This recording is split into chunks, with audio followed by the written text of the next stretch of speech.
Hi, everybody, and thank you for joining. This is Iris Metrics webinar on a look into ESG for asset managers with Iris Metrics. As more people join, we'll be happy to chat with you, answer any questions you have. So if you're joining us, you're either an asset manager who's looking to get a better idea of how you can use ESG data in your processes. You're maybe wondering what are new topics of interest and what other types of subtopics within ESG data you can introduce to your processes to make better decisions, look at the performance of companies you're investing in, and things like that. If you're, you might also be joining us as a partner and seeing what new applications we're working on, how we're using our data, how are we collaborating with other companies to bring better insights and more wholesome insights to our clients. So we can get started now. A little introduction about me. I'm Desi Stoiva. I do product marketing at Iris Metrics. My background is on journalism and mass communication, strategic communication, but also information systems. I'm very passionate about the ways companies use data and what insights they derive from them. I'm also a PhD student at St. John's University. I study multi-sector communications, and I'm particularly interested in how media covers ESG efforts and how companies themselves use ESG data. So all of that and more we can talk about in this webinar. And I'm also really happy to introduce you to our two presenters today, both from Iris Metrics too, Maneesh and Ovini. So welcome. Thank you, Desi. Thanks so much. So I'm Maneesh. I'm the CEO and repeat entrepreneur. This is probably my 9th or 10th startup, and super excited to share what we've developed with you guys. And one thing I'm super excited about is having Ovini in on the presentation. We have a very big ESG data science team, and we're going to be doing more of these webinars where each data science analyst is going to come in and present what they're working on. So while this webinar is a little more focused on the asset management side, one thing we want to do is keep it very open. If it gets to be a super big audience, then we might limit the Q&As to the end of the presentation. But otherwise, Desi and QT are moderating, and they can please feel free, put in your questions. Obviously, introduce yourself so we know who you are and what perspective you're asking from. So Ovini, go ahead, and then we can start. So hi everyone, I'm Ovini Kariyawasam, and I'm currently working as a data scientist at Iris Metrics, focused on biodiversity, and I am an undergraduate from the University of Colombo, Faculty of Science, on industrial statistics. Great. Thank you, Ovini. So we've done the intros. Let's actually get into what the agenda is. Desi, you want to cover that, or you want me to go ahead? Absolutely. I'll go over a little bit of what you can expect now, but we're also very flexible. So if there's anything you're more interested in, any issues you might be having, or a particular use case you want to hear more about, feel free to use the question section and we can modify it as we go. But in general, we're going to go firstly over the current requirements for ESG data for asset managers. So we're going to talk a little bit more about what are the current ESG data types that asset managers should be using and what approach they should have to get better insights, more reliable insights, and also just to be able to be more efficient in comparing companies, assessing their performance, and monitoring over time. Here we also want to talk about two different types of regulatory requirements because we do make that distinction in our products.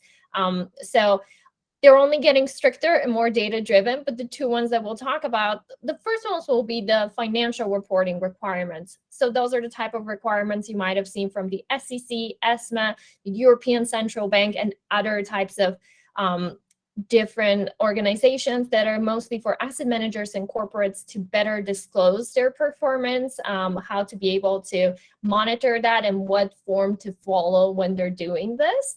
The second type are the environmental agencies. Then we have EPA, EEA, and different state and federal organizations that are more on the environmental side. recently they've gone really from more backward looking to really more looking towards the future, being able to estimate not just performance and influence on the surrounding environment in real time, but also try to make predictions, see if there's any connection between proximity and how you might be affecting the environment, and be able to really work from there on. They're also getting to require much more frequent assessments. So going from just annual reports to really on a quarterly basis, and maybe we can expect even more frequent. Secondly, we're going to move towards a little highlight of data that we're doing for this webinar. So we're going to start talking about the different topics that ESG Signals focuses on. For those of you who know our product a little bit better, you know that we actually covered a wide variety of topics, but today we're going to be focusing a lot more on biodiversity because we've seen a lot of interest on that. And we also have a very exciting collaboration with IBAB for this specific topic. So we'll talk a little bit more about this important theme right now and different, very timely topics of interest regarding biodiversity.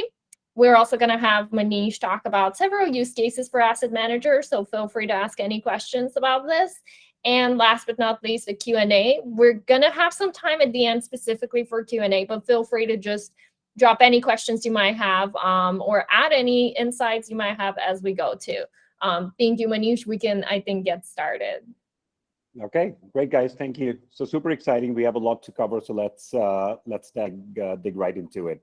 So the big issue with asset managers, as Daisy has mentioned, is the regulators are asking for a lot more disclosure, right? Starting off with the SEC, we actually worked with the SEC, I think it was in 21, to showcase what the cutting edge in technology was that was possible to monitor and report on what the companies are doing in ESG. And Kirti, if you're on, maybe you want to throw that report that we put into the SEC in the chat so people can look at it. The one thing the SEC is saying is if you have an ESG label, and I'm sure you guys have seen, they've cracked down on mislabeling, they've cracked down on greenwashing. The big issue behind this is the end users are not super comfortable with if a company is labeled or a company is given a certain score, let's say Tesla versus a GM, why is Tesla being ranked a D and why is GM being ranked an A, right? So they want to make sure that whatever is being ranked, whatever is being measured is consistent, objective, and comparable across all the companies. So asset managers obviously have a lot on their hands, and now they have an additional requirement to report, right? So it's like, what is it? So it starts off, what asset managers have to do is they have to say, if I'm investing in a company, this is the ESG strategy I'm using. It might be investing in companies which are better at water measurement, might be investing in companies which are key custodians of biodiversity, who have a big biodiversity focus. But before you do any of this, there could be 50 of these metrics that you want to monitor. For us, it always starts the same way, which is with baselining. Before you start investing, if you're investing, let's pick an oil company, ExxonMobil, you want to baseline, and the baseline has to be accurate and it has to be verifiable. So baselining for us means you take a year and you establish this. These are the real numbers that the company has come up with. The second thing you have to do is you don't invest in isolation. You might have a strategy saying, I'll only invest in the top decile of oil and gas companies. How do you do that? You have to benchmark Exxon against the other oil and gas companies. In this case, it might be benchmarking against an American company like Chevron or against international companies like BP or Shell. The third thing an asset manager has to do is continuously monitor the company. Instead of waiting one full year to figure out what the environmental impact is, using ESG signals, you can do monitoring of your portfolio on a weekly basis, and we'll show you how it works. Once you have the monitoring and you know these are the real numbers, you can take that data as an asset manager and engage with the portfolio companies, which is really the holy grail, right? If you're an ESG manager, you want to have an active engagement with the company in a collaborative fashion, and then change the policy, show the company, look, this is what we found, and this is what we did.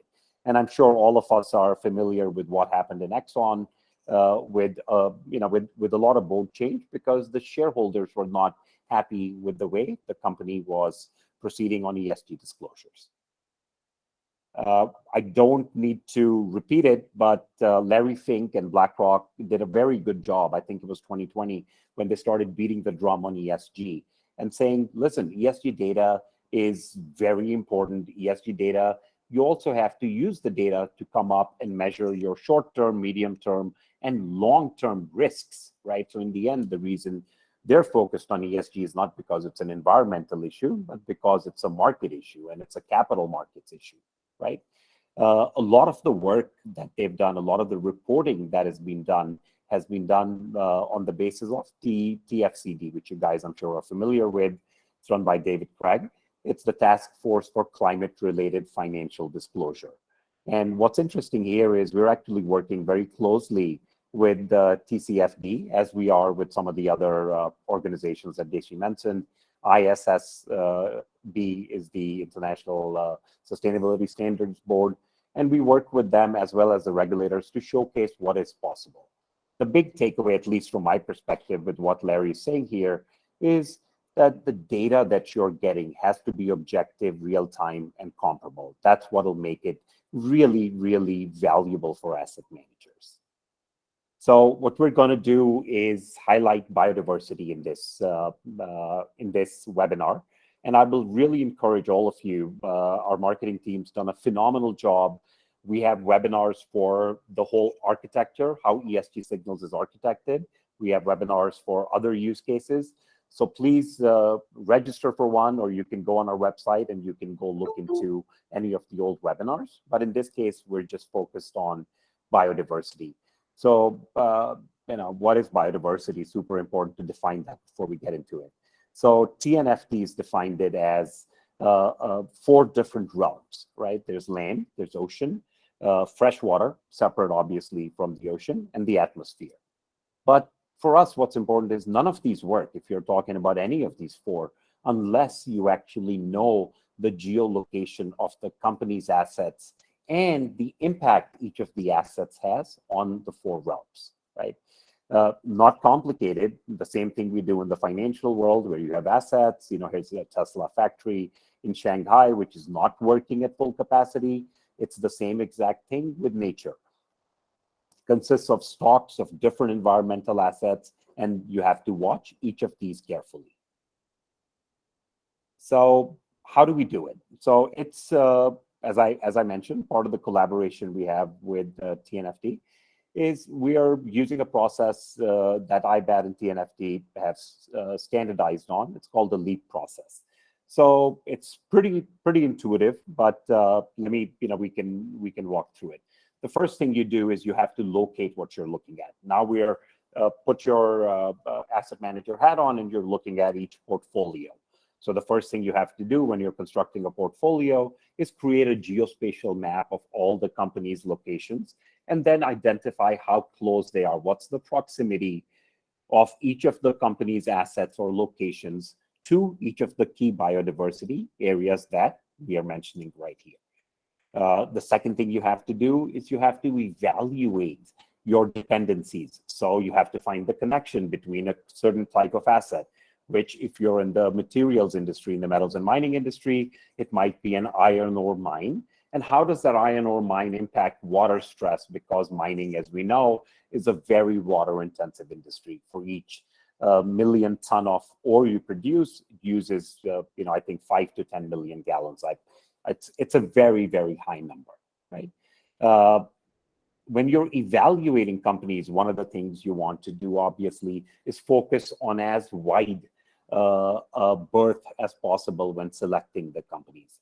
So it's important to mention here that we cover, ESG Signals covers the world's 3,000 largest companies. We cover the MSCI ACWI Index, which is around 3,000 companies, both the developing world and the developed and the developing world. The third thing you do after you've evaluated is you have to assess the risks and opportunities. Usually companies will not give you this, right? Companies themselves are getting caught up, as Desi mentioned, with the regulatory requirements, and they don't have tools like this. Our hope here is working with our partners, working with you, we'll be able to showcase some of this to companies, and we'll all be on the same level playing field. So what ESG Signals provides on the opportunities and threats, we'll show you, is at a very detailed proximity level. You can actually jump right in, look at an asset, see how many kilometers away it is, see how it's changed over the last year, 2 years, 3 years, And lastly, that'll help you to do what? It'll help you to prepare. Once you've identified it, then you might use it on a weekly basis, quarterly basis to monitor your portfolio's performance and hopefully actually engage with the constituents of the portfolio, the management of the companies, right? I actually just read a report when we were waiting for you guys. And the report it was a very interesting report. It was from World Bank and Finance for Biodiversity Initiative. And it was highlighting the risk of defaults among sovereign states. So, and there was a very interesting analysis. There are 6 countries, very big countries, which are at an increased risk of default just from the loss of biodiversity. Questions, or Desi, shall I go ahead? You can go ahead, Maneesh, but anyone who's listening, feel free to also answer our polls that are ongoing, because we're interested to see, does that apply directly to you? Are you having any difficulties with it? Is that a problem you've already addressed? Or maybe because you're a partner, that doesn't apply directly to you, but to people you work with. So check in for our polls. We're going to be releasing it throughout the presentation to hear how you feel about that. You could get going. We don't have any questions right now, but you guys can definitely send some. Sounds good. So IBAT's a great partner of ours, and it's actually one of our data science team. I have to give a shout out. They found IBAT. We did a partnership with them. Where it's key, what we're bringing to the IBAT data set is we're bringing the whole ecosystem of ESG signals and asset tracker, and we'll walk into how we do it. Why are we using IBAT? As you know, or you may not know, over half of the global GDP is really dependent on a fully functioning and resilient biodiversity ecosystem, right? If you really want to monitor the whole GDP and break it down by company, 11 sectors, and then use it for some investment hypothesis, you have to see how it relates and what are the risks associated with it on each of the 3 key areas that IBAT provides data on. Where we're adding a lot of value is on the geospatial side, and then obviously bringing in the 50 other metrics we have.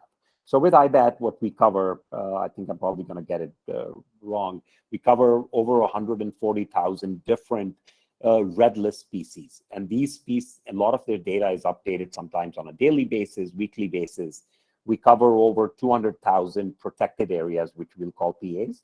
And we cover what are called the really big areas, or called KBAs, key biodiversity areas. So we overlay them on, think of it as a geospatial map, and we'll actually show what it looks like to you. The 2 approaches for doing biodiversity, the one approach which we are using is TNFD, but it's super important to remember, even if there's another approach, UN has an approach called Encore, and we can put some of the links in. It still works, because in the end, what the approaches say is you have to measure stuff at an asset level, and you have to make sure that the data you are using is comparable across companies in the different sectors, and it's temporal, which means I could be comparing the same data from 2020 to 2021 to 2022. And lastly, we actually have one of our advisors here on the call too. There's a very big movement towards biodiversity credits. They're very similar to carbon credits. And this is one of the key areas that we're working on to actually identify and quantify and rank biodiversity credits. Is a biodiversity credit in a fire risk prone area really as effective as a biodiversity credit in an area with very low fire risk? So let's actually get into a couple of use cases, right? So we're focused on asset managers, but it's super important to remember that what we have here is a system. Asset managers are part of the target of part of the 6 segments that we have, but we also sell to corporates. We also will sell to index providers, rating agencies, and some of the largest pension funds who also will go ahead and invest. So what are the use cases for asset managers? We've already shared some of the approach, how we are doing biodiversity. Now, the key part here that we want to get down to is the breadth. As I mentioned, we cover MSCI ACWI, so that's 3,000 companies. But we're not just limited to equities. We also cover, as I mentioned before, we cover debt, we cover corporate debt, we cover sovereign debt, and of course, there's structured green products that are coming out, which have to be ranked and monitored on an ongoing basis. We also cover that. So if some of you are looking at a structured green product, which might be a bond from a utility in Asia, which wants to move away from coal to solar, and you want to monitor it because it's a bond which is tethered to them hitting a certain performance number, we can also do that. Let's just use we can't cover all of them, but let's use one of these as an example. So we'll start off with ESG integration, and we'll walk you through how it does. It's the same exact process that we'll show you, which is selecting a portfolio, creating a portfolio, monitoring your portfolio, your own objectives and your own investment hypothesis might change after using this kind of data. And then lastly, engaging with the company, and then obviously rebalancing the portfolio. So the other thing we definitely want to mention here is on the reporting side, we align with all the different reporting requirements. Their reporting requirements vary obviously from country to country, the SEC versus the EU SFDR. But for us, it's immaterial because in the end, what we're showing is comparable for company to company, regardless of where it is. So let's actually get into a particular use case. So in this use case, here's an asset manager. Let's say I'm the asset manager. I have X amount, I have $2 billion. And the primary objective is financial, but the secondary objective for me is an environmental metric, which I'm passionate about, right? So it's an impact investment. So let's say this is water, and there's a lot of very good asset managers. There's a couple of Dutch ones who we're working with who are very active in this space, and they've been helping us and also using some of our data to influence some of the decisions. So what you're doing here is you're selecting the sector. So let's see how it looks. The first thing you do is you go ahead, out of the MSCI universe of 11 sectors, you'll select the sector. So you're selecting materials. In materials, you're going ahead and then selecting an industry, which is mining. And in mining, then you're choosing companies. When you're choosing companies, you'll have the option. Either you have your own hypothesis, this is the largest company by market cap, or this is what I'm thinking of based on all the other results, and you choose a universe of companies. Once you've chosen a universe of companies, the next thing you'll do is you'll choose the metrics that are important to you. As I mentioned, this is an asset manager which has an impact investment focus on water. So obviously water and biodiversity are two of the metrics they've chosen, but they can choose any of the metrics. If the asset manager is very focused on emissions, they can choose methane, they can choose CO2, SO2, and there's different metrics you can choose. So once you've chosen these, then you actually get into the next step, which is comparing the companies and deciding which one you want to invest in. So, Desi, I think we're running good on time. So, Ovini, do you want me to put this on and then maybe you can walk through Yes. a case? Okay. Yeah. Sounds good. So now let's have a look at comparing assets with ESGSignals. So our biodiversity tool can be used by asset managers to get an idea regarding the biodiversity performance of their assets. It can also be used in benchmarking across different types of assets or sectors within the same or different companies. So now I'll walk you through a use case where we compare several biodiversity metrics of two assets, a pipe manufacturer and a chemical plant belonging to Chevron Corporation. So first, we'll look into the distribution of the world protected areas and the key biodiversity areas, which are within 10 kilometers of the asset. So it can be clearly seen that in the chemical plant is overlapping with exactly 1 kBA and 1 WPA. But when you look into the pipe manufacturer, it does not have any kBAs within the 10 kilometers. So this can be confirmed by looking at the proximity to the closest kBA, which is greater than 10 kilometers, and it's 18.6 square kilometers as given here. So, and it also has some WPAs which are very small in area compared to that of the larger area of the chemical plant. So next, we'll look into the red list species distribution. So in the comparison of these two assets, the total count of the species is very important when looking into the bigger picture. As you can see in the bar chart, the chemical plant has a higher number of least concern species compared to the pipe manufacturing plant. But when we look at the distribution of the species in the pipe manufacturer, we can see that the percentage is higher than that of the chemical plant. And another important thing to note is that the pipe manufacturer does not have any critically endangered species within 10 kilometers. So these insights can help in identifying if an asset is located in an area which is rich in biodiversity, and it will help assess compliance with voluntary sustainability standards and safeguard policies of corporate institutions. So even though these two assets belong to the same company, the impact on biodiversity is different. So it depends on the location, whether it's close to a KBA or not, the asset type, if it's a chemical plant or an oil plant, and it also depends on the ecosystem that it belongs to, which is marine, freshwater, or terrestrial. So in Q3 2022, we're releasing our enhanced and further TNFD aligned biodiversity offering, which provides a more comprehensive assessment on asset and company level biodiversity. So this approach considers the different pressures, impacts, and dependencies relevant to the asset based on its geolocation, sector, industry, operational activity, and the relevant ecosystems.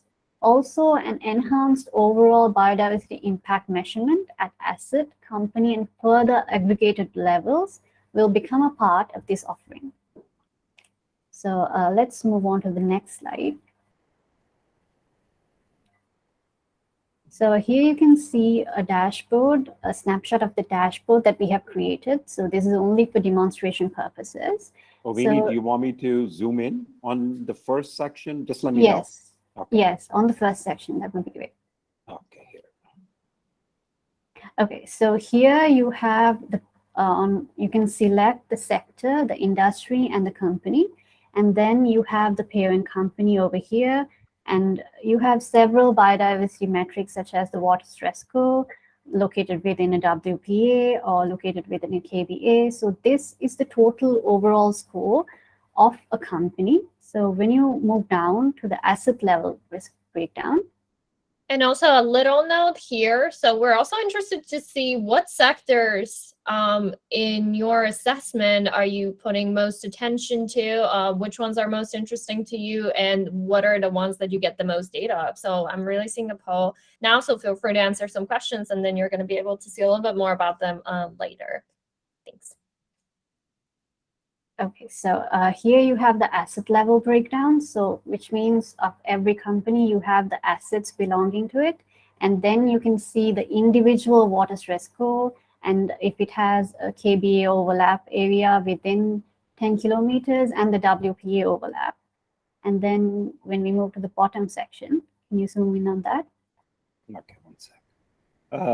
Ovini, let me ask you a question here.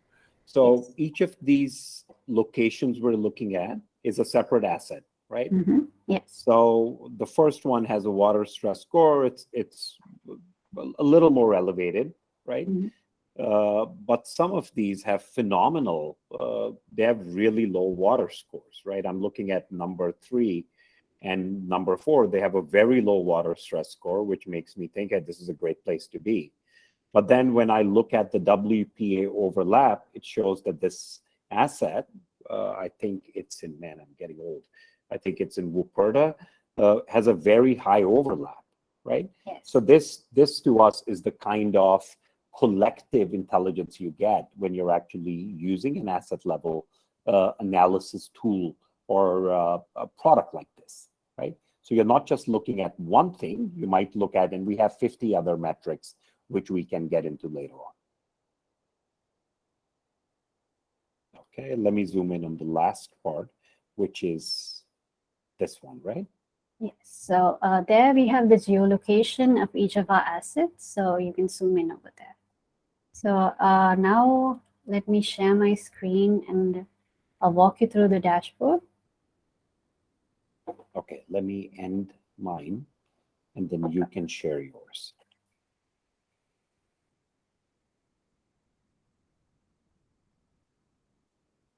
So here you can select the sector, which you can type in over here. So you can And maybe then- hear like consumer staples. Someone indicated that that's a sector of interest to them. So maybe we can try out this one. Okay.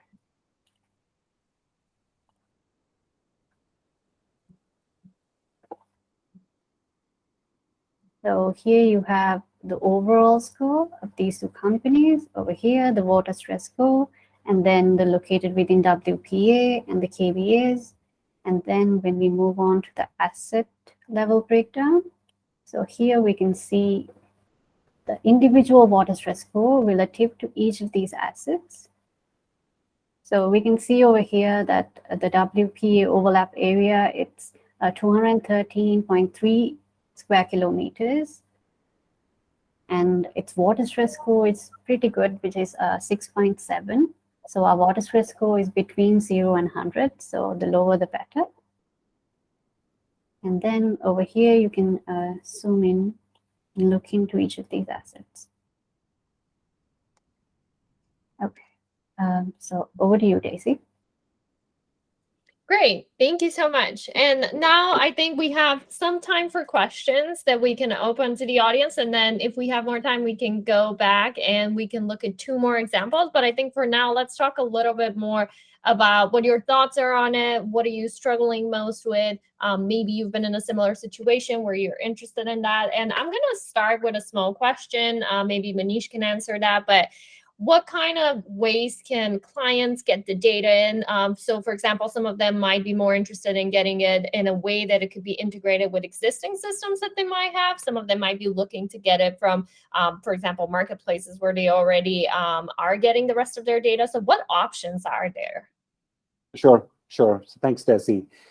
So it really depends on what the need is. Some of the history of RS Metrics is we've sold to the capital markets for the past 12 years. And a lot of the capital market players, especially the quantitative focused capital market players, have their own internal models that they're very familiar with and that they want to use. So for companies, much bigger asset managers who are developing a global system, they have the ability to do one of 2 things. They have the ability to come in, just identify which sectors they want to subscribe to. Within the sectors, they have the ability to identify the companies, or they can buy all the sectors. They can get the data on a daily data feed. It's an FTP, and the files are humongous, right? So you can, just do some rough calculations. We cover 3,000 companies. Out of 3,000 companies, each company has an average of about 3,000 to 5,000 assets. That's 15 million. We have 50 metrics per company, and some of the metrics are updated on a weekly basis. So you're getting into a data set which is in the billions, right?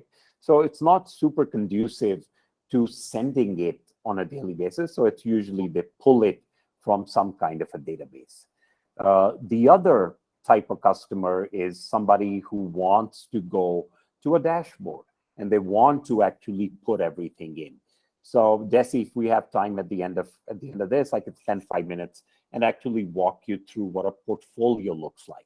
So we have the ability, exactly what Ovini showed, but it's a dashboard customized by asset manager, customized by corporate, which pulls in all the data. It's a vertically integrated system. We built something on top of GCP, and it works really, really well. And then you have the ability to visualize it. And we have 2 pricing models. The first pricing model, as I mentioned, is based on the number of sectors. The second pricing model is a hybrid, where you pay a subscription fee, but you also pay for usage. So you have the ability, once you've zoomed in, done your analysis, and you want to download X amount of data, so you pay for it based on the usage. The last thing we have, which I find fascinating, are company reports. A lot of asset managers, the BlackRocks, the JP Morgans, Nuveen's of the world, all the big guys will have a pretty big stake, institutional investors in a company. And they might look at a company, let's pick on one, they might look at an oil and gas company, let's look at BP. They might look at BP and say, look, BP had an overall CO2 equivalent emissions of X tons in 2020. And in 2021, wow, they went down 20%. So they're doing a phenomenal job, right? So that's the average, but averages hide, ugly reality. So when you dig in at an asset level using a tool like RS Metrics, you'll see in a company report that BP, like any other company, will divest hundreds of assets and invest or acquire hundreds of assets. So in this case, BP divested their oldest oil asset, which is the Prudhoe Bay, Alaska oil asset, and they divested it to a private company. So that in itself took out, I would say, 15-20%. Malcolm is probably, he's an ex-oil and gas guy. He can give you a better idea. But it gives you the breadth. So here's a company report which covers in 2019, here are the assets. The same way when you're doing financial numbers and you acquire a company, you do pro forma statement saying this is our numbers without the acquisition, and this is the numbers with the acquisition. Or here are the numbers without a divestment, and here's the numbers with a divestment, right? So it gives you real powerful data, and that's what's called a company report. Great. Thank you, Maneesh. I also released the question here for our audience to say how they get their data. We try to usually cater to all the different shapes and forms that people are interested in getting their data in, but it's always useful to hear what you think. Another question that we've had before was, what sectors do you plan to cover? I mean, we shared several sectors that we have. Is there an option for expanding those sectors? How does that work, Maneesh? You're muted. You can unmute. Yeah, sorry. So out of, it wouldn't be a meet without somebody being on mute. So out of the 11 sectors, we have the sectors that the majority of our customers are asking for are 6 sectors, which have the biggest impact, either on the environment or which are at the biggest risk from physical risk or climate risk, right? So if you come to us and say, what about the financial sector? Yes, we have the assets. We have a separate product which we can share. We can share what the architecture looks like. But the 6 sectors that we're covering, and Rashmi, just correct me, they're energy, oil and gas, utilities, construction, metals and mining, and manufacturing, right? Maybe I've got the sectors wrong. It might be consumer discretionary, and then manufacturing comes under that.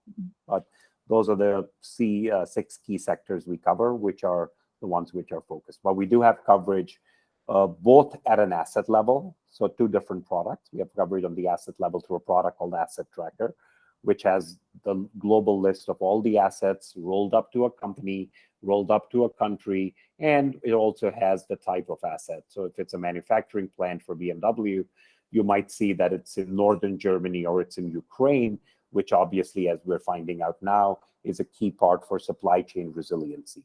If it's a chip plant owned by Hynix, it'll actually show you where the chip plant is. So if there is a political event going on, or there's a fire or earthquake or something on physical risk, or, as we know, I'm in India right now, there's a big heat wave.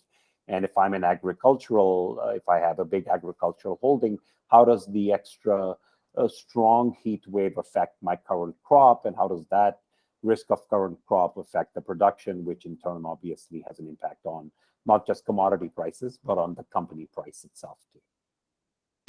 Yeah. Thank you, Maneesh. And just to give you a small break, I also want to turn attention to Ovini with a small question, something that we promised we'd talk about during this webinar. But Ovini, can you share a little bit more about maybe the process or the current priorities that the data science team at RS Metrics has? What are you working on right now? What's a big focus for you? And also, what's your personal, I'd say personal area of interest? I know you're also a biodiversity analyst. So can you share a little bit more about that? So yes, so as I mentioned, we are currently in the process of enhancing our biodiversity product. So we want to develop the product so that it has more indicators which are TNFD aligned, and it provides a more comprehensive assessment on the asset and the company level biodiversity, which means depending on the different pressures and the geolocation and the sector, industry, and all of that. Thank you. Thanks a lot, Ovini. Does anyone from the audience have a question? Anything they want to, anything they're interested in, or maybe any questions you have for our metrics, our ESG Signals product, or our biodiversity offerings?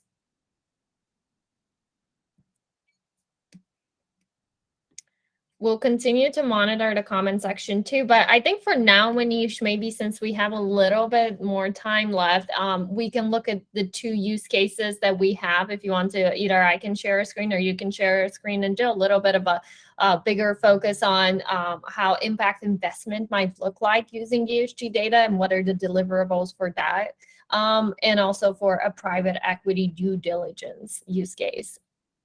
Okay. Sure, Desi. But before we get into that, I really want to mention the breadth of the system, right? So just what we've covered today is one very small part of the overall metrics we provide. So we've covered biodiversity, which is hotspots, red list species, KBAs, and PAs, protected areas, right? But what we've spent the past 12 years developing is this geospatial system. And I want to spend a minute just to, if some of you are not familiar with it, if you're familiar, apologies, you've already seen it. But what we have the ability to do with our system, which hasn't been done before, is to take hundreds, if not thousands, of data sets, right? So we get data sets from NOAA, we get data sets from ESA, European Space Agency, NASA, we get data sets from different universities on earthquake, on wildfires. There's tons and tons of data sets which cover anything anybody in the capital markets might want to use, right? But a lot of these data sets are not structured. So what we do with them is we actually take them through Asset Tracker. Asset Tracker, as I mentioned to you, is our proprietary system, which goes back and covers about, I would say, 12 to 15 million assets, and it's based on MSCI ACWI. We take all the data, get it down to an asset level, and then we extract the relevant data, take the models, downscale them. What's important here with our system is a lot of you have your own models. You've actually spent a lot of time building, for example, some very powerful climate models. So we say, great, bring them on, bring your own models. And what we'll do for you is downscale them, or you can downscale them either on a temporal basis. So you can say, here's my climate model, which goes to 2050, but I'm really interested in the next 5 years. So downscale it to the next 5 years. And then we'll also downscale it to a region where the asset is, right? Which is what we've done with the data set we've gotten from IBAT. We've downscaled the data. After we've downscaled the data, extracted, used our algorithms and very specific algorithms for very specific metrics that we're extracting. For example, for SO2 and CO, there's very specific algorithms which show what type of emission it is, what time of day it's released, which assets it's released from, and then we will come up with about 50 or so of these metrics per asset. Now, what you'd also ask before is how do we sell our data? You have the ability, for example, if you're an insurer or you're an underwriter or a reinsurer, you actually have the ability to come in, use our platform, use a dashboard, subscribe to our data, and consume the data either at an asset level or roll it up to a company level, industry level, or sector level, and then obviously use it, either use our dashboard, have your IT team or a system integrator, one of our partners like Infosys, create an application for you, and then go ahead with it too. But this is something I wanted to share with you. It's a very powerful system. And Desi, maybe you want to put a link in as to when we are doing the next webinar. And it'll be super interesting to see some of us, given the fact that there's a war going on, there's a lot of climate change happening, we might actually take some of the input and focus the next webinar a little more on physical risk. So we might focus on how we measure heat waves, how we measure rainfalls, landslides, coastal floods, etc. Absolutely, we'll do. We'll share it in the comment section. Okay. Do you still want me to? Yeah, I think it would be interesting, and you can pick whichever one you want out of the two to do a little bit of an overview of one of our 2 use cases. So either the private equity one or the impact investment one. I think that would be interesting, and it's very topical for the type of webinar we're having. Okay, great. And it's super, I don't know if Malcolm, if you're on the call, But it's super interesting to get your input because you've been on the other side of the table. You've been at a very big corporate. You've done carbon strategy. You've done, you've lived this for the past 10 years. What does somebody from your perspective think about, what we're doing and what the challenges are? And once, yeah, no, it's a good question. And don't forget, for investors, really, this does start at the corporates, right? Because either investors have to get the data, which you can get through us, or the companies have to measure it, right? And if you compare and contrast to something like emissions, where companies are typically measuring it, but not well, but they at least know that they have to do it. They know there's some solutions out there, and they can produce some kind of numbers. Whether they're good numbers or bad is a different story. But in this case, if you go ask a company their biodiversity exposure, they probably have no idea, right? Part of it is because they're getting asked that by investors, but they just don't know about the tools available to them. And quite frankly, there's really not much out there. This is why we've launched this product. So this, from a corporate perspective, first you've got a baseline, obviously, but if you zoom out and think about the importance of how dependent you are in a real life use case, if you're someone like a farm, farming, an agriculture company, that's pretty obvious. But zooming down the supply chain and in that broader ecosystem, if you're a John Deere or someone who's manufacturing tractors, your business depends on farmland and productivity, and among other things, biodiversity is going to be a key driver of that, right? So I think we're at the stage with TNFD. They just released their 2.0 today, so that's very exciting. So this is a timely discussion. But really, where we're going is first to develop that baseline as a company or an investor, and two, to sort of I think step two is going to be to zoom out to look at all those dependencies, right, and really get a much broader understanding of how this works, right. The other interesting use case, again, this is where you want to really start to think about how to translate this into impact and action. We've seen a number of cases in the Gulf where you have a lot of plastics manufacturing, where they manufacture the small pellets, right, and a lot of times there's a certain amount of leakage, right. Those are metrics that companies might publish, how many pellets per unit of production are kind of lost or whatever.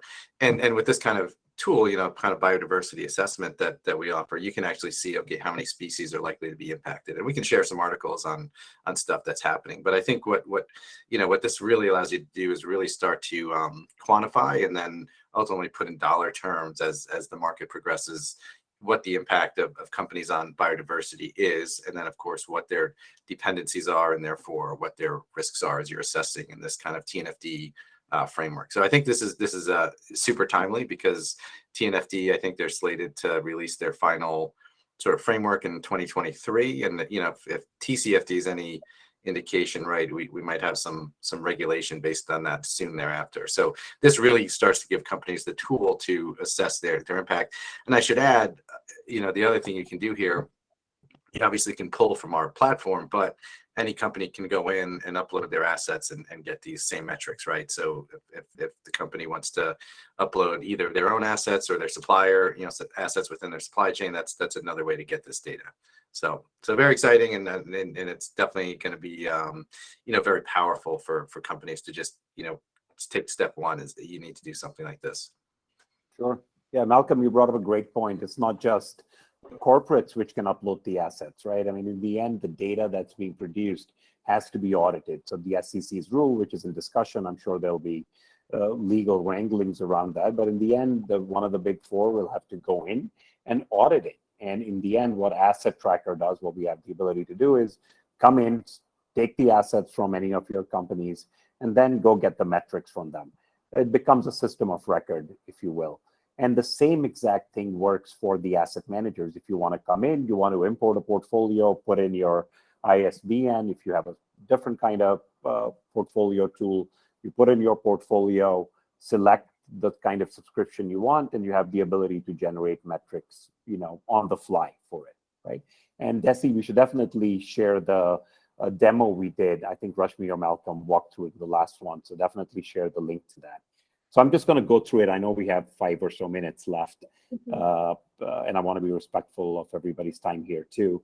The big issue, this is an impact investment use case, and the big issue here was there's just lack of information, right? Companies will probably do the right thing if they have the information. In this case, the water data that the company had, some of the water data on some of the assets was reported by one region a little differently. One of the water data is reported by another region. And they are different from different years, totally reported differently.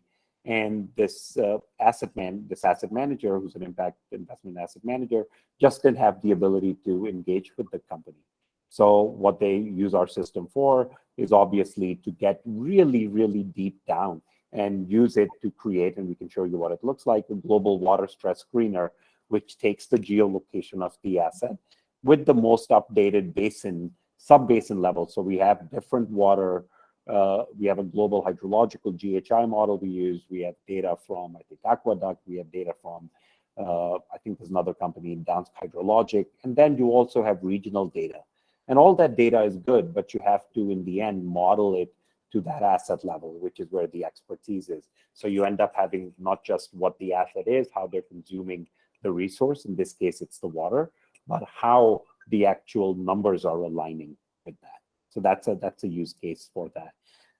For private equity, some of you people who are familiar with commodities, you'll know there's a lot of PEA that companies do, preliminary economic analysis. So it's the same exact thing. The more a private equity firm does, and they adhere to it, and they show that they're being active in monitoring and baselining their portfolio, the more they can go to their LPs, to the largest asset managers in the world, Pension Fund of Japan, CalPERS, CalSTRS, and say, listen, we've done a good job. We're one of the best shops to do this. So in this case, the company had to develop some kind of a baseline and some kind of a methodology, and they wanted to measure the risks of their portfolio, especially since it's an oil and gas portfolio, on methane, on CH4, greenhouse gas. And they said, listen, why are you just doing methane? Why don't you also check out land usage, water stress, and physical risk? So we did the exact same thing, identify the assets, as Malcolm said, pull in the assets, and then extract. Once you have the assets, then you can extract the data for the portfolio companies. What's interesting is you then go back in time. I love this about ESGSignals. It's like a rewind clock. You can go back in time and say, well, show us what the emissions were in 2018. Show us what they were in 2019, and then during COVID. And then show us, take a peer group of similar assets in similar locations. So you're comparing apples with apples, right? And you can see what they're like. If you want to compare apples with oranges, that's also an interesting comparison where you see one company, like a big oil and gas company, releasing emissions and being, mismanaging their environmental impact in countries like India or Indonesia, or where the regulation is lax, and being very careful in another area where they're being taxed and monitored on a continuous basis. So, and lastly, if you guys want to reach out, I think here's Kirti's email, here's my email, and Desi, over to you. I'm sure you'll make this available. Absolutely. And then I will just share something small with you here. So we also want to encourage you to definitely also feel free to follow us on social media too. So this is for anyone who's interested in asking more questions, seeing where we're available too. So we're active on LinkedIn. We share almost daily updates on our commentary on news that are happening within the ESG world. And also seeing different trends in ESG, in biodiversity, and all throughout the sphere. We're commenting on it. We're also seeing how our products align with those things. What kinds of solutions do we provide for specific target audiences, for a specific market? We're also active on Twitter. So we have different accounts for some of our most popular products and for our metrics in general. Also on Facebook as well. So feel free to connect with us there. We also share a lot with different ESG groups. We try to contribute our research, our use cases, and also always ask for feedback. So if you're looking to get to know our team a little better, reach out to someone from our team. LinkedIn is the best way to do that. And also just a small note to you, we do have an upcoming webinar. So our next webinar is going to be in July, on July 27. We might collaborate with some of our partners for that. And that one is going to be on the topic of ESGSignals as a business tool for corporate. So today we looked at asset managers, but corporates are also a really big target audience for us, people who use our products and who we hear a lot of feedback from. So definitely register for that too. You have the link in the chat and we'd be very excited to see you there. If for some reason you thought of a question after this and you want to reach out to us, you have our emails. Kirti can also share her email in the chat. But we just wanted to thank you for joining us for this. And just a really big thank you also to the Iris Metrics team, specifically Maneesh and Ovini, for joining in, sharing their current focus of the things they're working on right now, sharing your insights with us, and just participating in this discussion. So yes, a big thank you to you. Thank you for joining us, and we'll be very excited to see you on our next webinar. Thank you, Desi. Stay Thank safe, you. everybody.